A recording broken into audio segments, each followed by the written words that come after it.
Yeah, for the Habs, well, first I'm gonna have a full video on that coming in the next 2 weeks, where I'm gonna be diving onto the team and uh, actually analyzing what we have in the prospect pool and what we have at the NHL level and what we should be targeting. Because at 16, 17, a team that just made the playoff, that is on the tail of the rebuild, it's time to start targeting player. It's not just take the best player available no matter what. No, you have to build a team that's going to be winning at some point. So yes, we made it to the playoff. We might make it next year. We might not, but we're on the tail end of the rebuild. So we got to like target players that we need. And what we need is basically right shot defensemen and centermen. Like a second line centerman would be very good for us. Is there any available at number 16? I doubt it. I doubt it, but that's what I would be aiming for.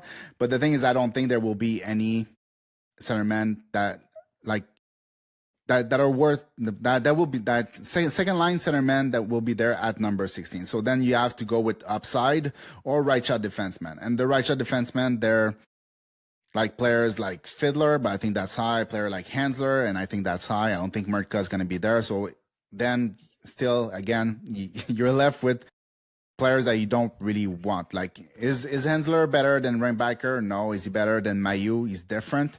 Is he better? I'm not sure if he's better.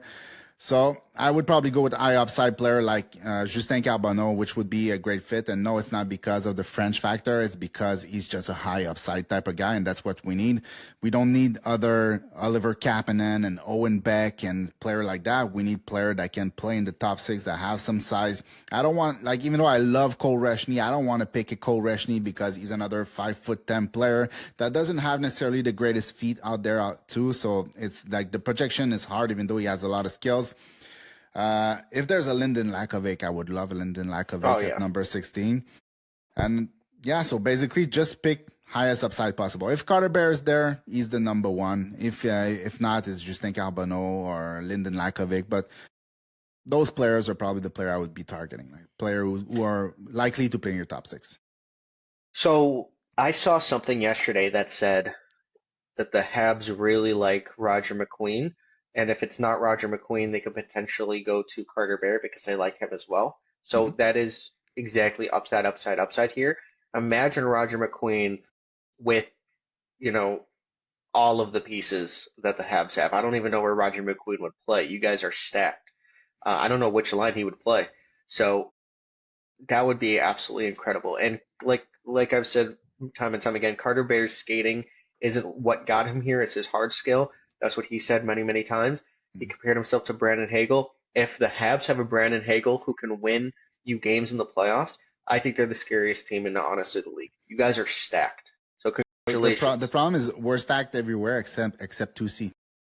2C. So so Roger McQueen would be 2C. Actually, the perfect fit for you guys, in my honest opinion, like perfect fit. Like trade every asset you have for this guy if he's falling, is Caleb Desnoyers. If Caleb Desnoyers is available, I think, well, the thing is, like, he's just the perfect fit for the Habs, especially in the playoffs and everything. Like, that is, like, if we're making a video on best players for best team fits, I think Caleb Desnoyers and the Habs are probably the best one. Yeah, probably, but I don't think it's possible to get Caleb Desnoyers. I think he's gonna go like too high in the draft. But I think Roger McQueen, it's possible because of the injury, depending on what's gonna happen at the combine.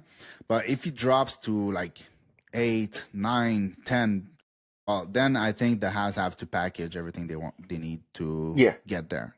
Because like last year they moved up to 21 to grab Michael Hage, who's a center. Great pick. But I'm not sure if he projects as a center. That's the problem. Like, he plays a lot like a winger, and he could be a very good asset on the wing using his speed to make plays.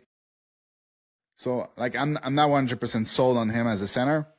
So I think like to have another player that can project as a second line center would really help it like solidify that top six, because right now like our second line center this year was like sometimes Newhook, sometimes Dvorak.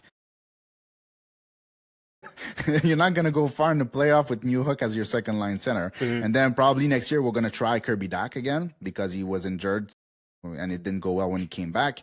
So I'm sure they're going to give him another chance. They're not like just say, well, now you're a bottom six player. Like, the guy has skills, the guy is big, the guy can skate. So he can make it there, but it's still a maybe. Hmm. I would like to stop with the maybes and grab player with high upside, and that would be like a Roger McQueen if he's available.